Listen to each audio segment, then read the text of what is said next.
सुबह सवेरे का पुरसकून वक्त गुजर चुका था। सुबह की पुरलुत्फ हल्की सी ठंडी हवाओं पर सूरज की तपिश गालिब आ रही थी। सब बच्चे अपने अपने स्कूल जा चुके थे और बड़े अपने अपने कामों को। ऐसे में राजमहल में भी सुबह की गहमा गहमी अब गहरी सकूत में ढल रही थी, क्योंकि सफाइयाँ हो चुकी थीं, नाश्ता का भी टाइम गुजर गया था और रानी अब दोपहर का खाना तैयार करवा के अपने जाती कामों में मसरूफ हो गई थी, जबकि राजा जी तमाम सरकारी अमूर पे एक नजर डालने के बाद अब दद्दू का बेचैनी से इंतजार कर रहे थे कि उनसे बहुत से अहम मामलात पर तबादला ख्याल करना था और राय ली। आज दद्दू को मामूल से देर हो गई थी। हुआ कुछ यूँ था कि छोटू, ढोलू और छुटकी को स्कूल भेज के दद्दू जरा ऐसे ही बिस्तर पे लेटे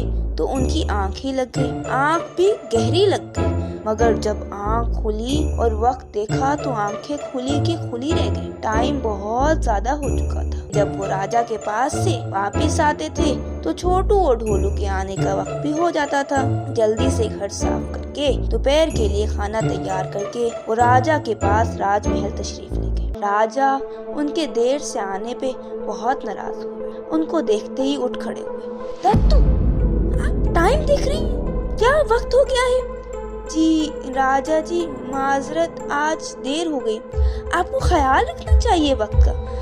जी राजा जी, कोशिश तो यही होती है, मगर आज आंख लग गई थी, पता ही नहीं चला। उठा तो आने का वक्त हो गया था। मैंने जल्दी से घर समेटा और दोपहर का खाना बनाया, क्योंकि यहाँ से जाते साथ ही ढोलू और छोलू, छुटकी का भी आने का वक्त हो जाता है। ये कहानियाँ मुझे ना सुनाएं। आप जब भी उठे कम से कम इत्तला तो कर सकते थे ना। बहुत अफसोस हुआ है मुझे। दद्दू जी, आपसे ऐसी हरगिज़ उम्मीद नहीं थी। ऐसी गैर जिम्मेदारी।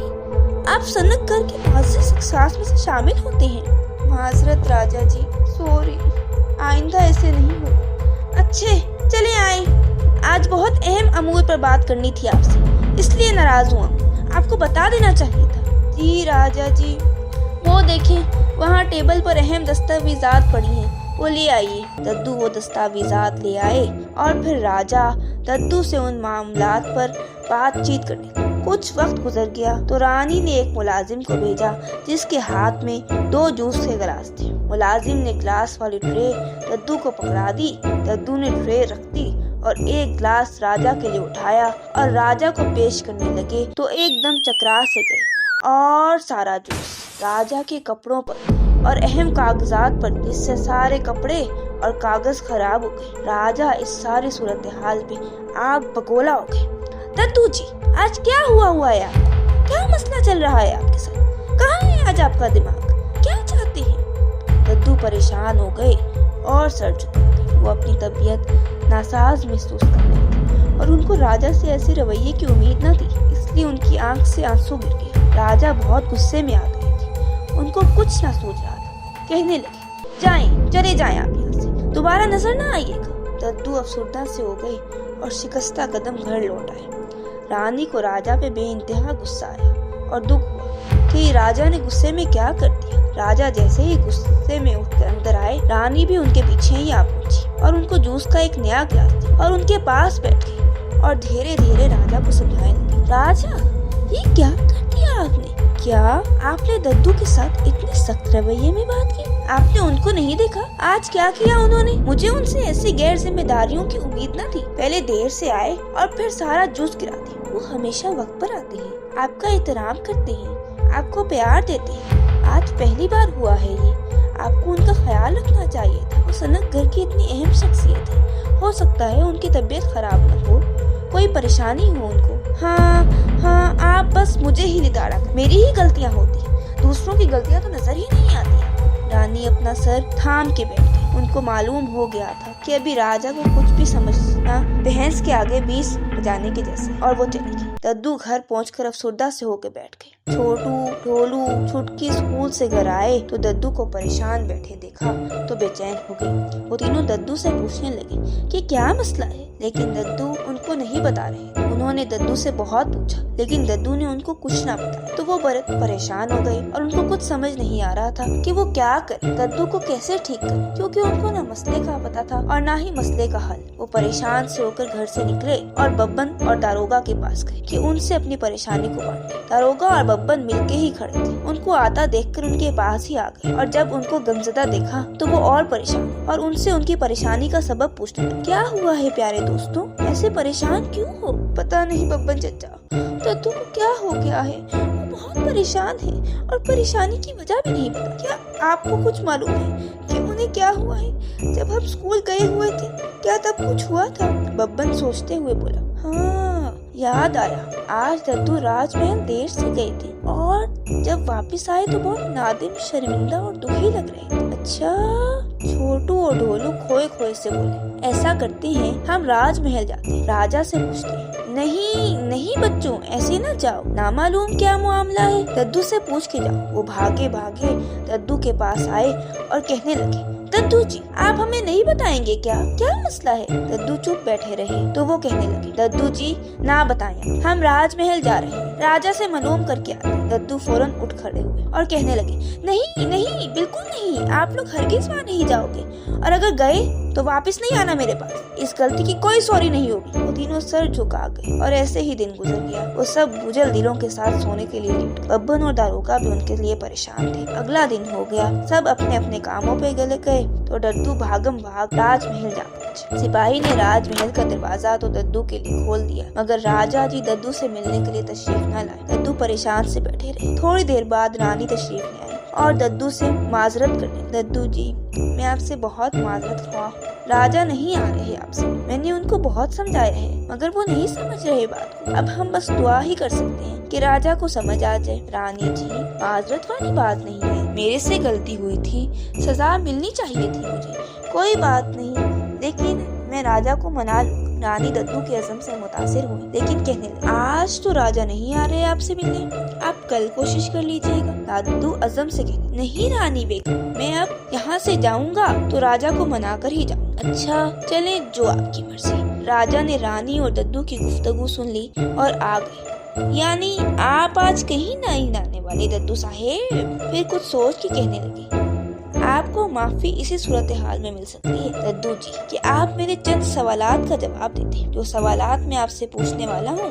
3 दिन के अगर आपने जवाब दे दिया तो अच्छा है, वरना आपके ओहदे से उठा दिया जाएगा और अपना मशीर मैं किसी और को बुला दूँ। दद्दू बेचैनी से सवाल पूछने लगे। जी राजा, जल्दी सवाल बताइए ना, जल्दी से बताइए ना। रानी दद्दू की बेचैनी को देख के मुस्कुरा दी और राजा के दिल की नरमी में खुश होने लगी और खुदा का शुक्र करने लगी। राजा सवाल बताने लगे। पहला सवाल, दुनिया का मरकज कहाँ है? दूसरा सवाल, एक राजा को सबसे महबूब क्या चीज होती है? तीसरा सवाल, अभी हम क्या सोच रहे हैं? दद्दू सवाल सुन के चकरा गई तो राजा ने फिर से याद करा, 3 दिन, बस 3 दिन। दद्दू कहने लगे, जी मैं ढूंढ लूंगा सब जवाब। दद्दू वापस आए। अब जब छोटू और ढोलू और छुटकी घर आए तो दद्दू को ख्यालों में घूम पाया। वो तीनों उनसे कहने लगे, दद्दू जी आज भी नहीं बताएंगे क्या कि किन ख्यालों में गुम है?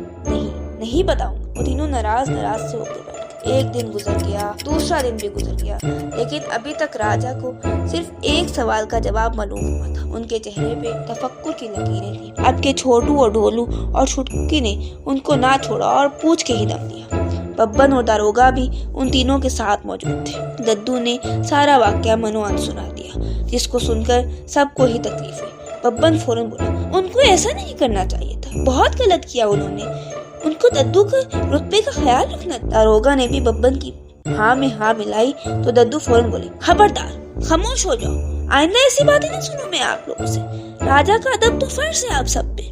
वो सब सर झुका गए। फिर दारोगा और बब्बन अपने घरों को लौट आए, जबकि छोटू, ढोलू और छुटकी जवाब ढूंढने में लग गए, क्योंकि कल आखिरी दिन था। राजमहल में सोने से पहले रानी राजा को दद्दू के एहसानात याद करवाने लगी। ये कैसे हर मौके पे दद्दू उनके काम आए हैं, मुश्किल से मुश्किल काम किया है, अवाम के दिलों में राजा की मोहब्बत को उजागर किया है। राजा जी रानी की बातें सुनकर नरम पड़ गए और फिर राजा रानी सुबह का इंतजार में सो गए। दद्दू, छोटू, ढोलू और छुटकी गौर फिक्र में मसरूफ थे कि अचानक छुटकी उछली और कहने लगी, एक और जवाब मिल गया। सबने बेताबी से उसको देखा। दूसरे सवाल का जवाब दद्दू ने बता दिया था और पहले का मेरे जहन में आ गया, बल्कि हाँ, एक और जवाब भी सूझ गया मुझे। फिर छुटकी ने उन सबको जवाब बता दिया तो सबके चेहरे खुशी से टमटमाने लगे और वो चारों बेचैनी से सुबह का इंतजार करने लगे। सुबह हुई तो वो राजमहल जाने लगे। राजा और रानी भी दद्दू का ही इंतजार कर रहे थे। जैसे ही दद्दू आए तो राजा उनकी तरफ मुतवज्जा हो गए।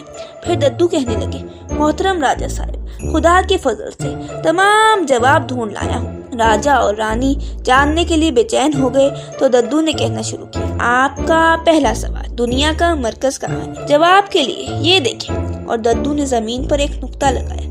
फिर कहने लगे, ये है जमीन का मरकज। यहाँ से आप मशरिक मगरिब नाप के देख लें, एक जितने होंगे, इसीलिए कहते हैं दुनिया गोल है। दद्दू के जवाब ने राजा को हैरान और खुश कर दिया। अगला सवाल आपने कहा, एक राजा के लिए सबसे अहम क्या होता है? तो इसका जवाब है कि एक राजा के सबसे अहम उसकी रियाया होती है।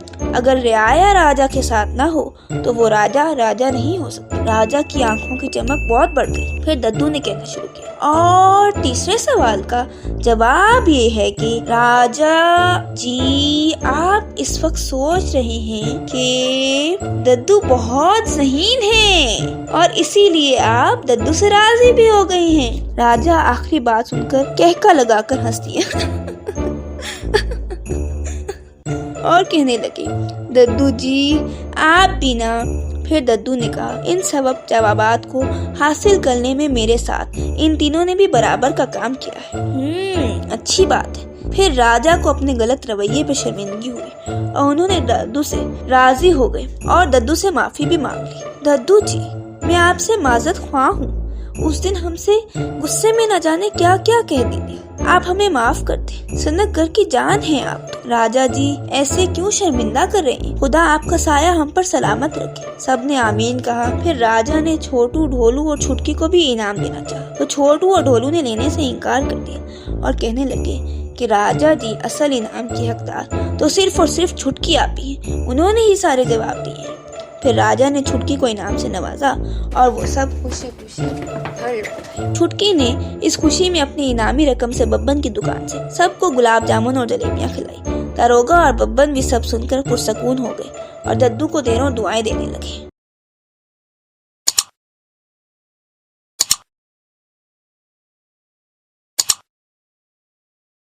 You can download the application on Google Play or App Store, and you can visit our website mathslegends.co.uk.